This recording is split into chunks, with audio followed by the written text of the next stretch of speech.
യുപിയിലെ കാൺപൂരിൽ ദീർഘനാളായി നട്ടെല്ലിനെ ബാധിച്ച രോഗത്തോട് പോരാടിയ 28 വയസ്സുകാരി ജീവനൊടുക്കി.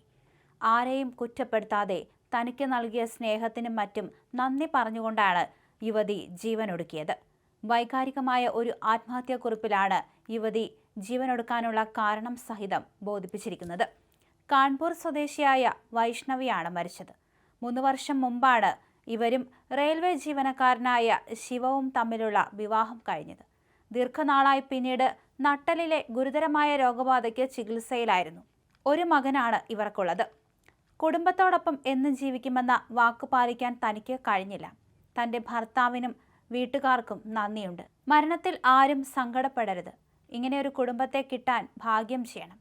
എല്ലാവരും എന്നെ അത്രയധികം നോക്കി. ദയവായി ആരും വിഷമിക്കരുത്. പൂർണ്ണമായ നിസ്സഹായ അവസ്ഥയിലാണ് ഞാൻ ഈ തീരുമാനം എടുക്കുന്നത്, നിക്കി കത്തിൽ കുറിച്ചു. മാത്രമല്ല, സ്വന്തം അച്ഛൻ വാങ്ങി നൽകിയ സ്വർണ്ണാഭരണങ്ങളും തന്റെ സ്കൂട്ടറും ഭർത്താവിന്റെ അനിയനും വരാൻ പോകുന്ന വധുവിനും സമ്മാനമായി നൽകണമെന്നും യുവതി ആ കത്തിൽ പറയുന്നുണ്ട്. മൊബൈൽ ഫോൺ അമ്മായിയമ്മയ്ക്ക് നൽകണമെന്നും യുവതി പറയുന്നുണ്ട്. അതേസമയം അടുത്തിടെ ഒരു പോലീസ് റിക്രൂട്ട്മെന്റ് പരീക്ഷയുടെ എഴുത്തു പരീക്ഷ നിക്കി പാസ്സായിരുന്നു.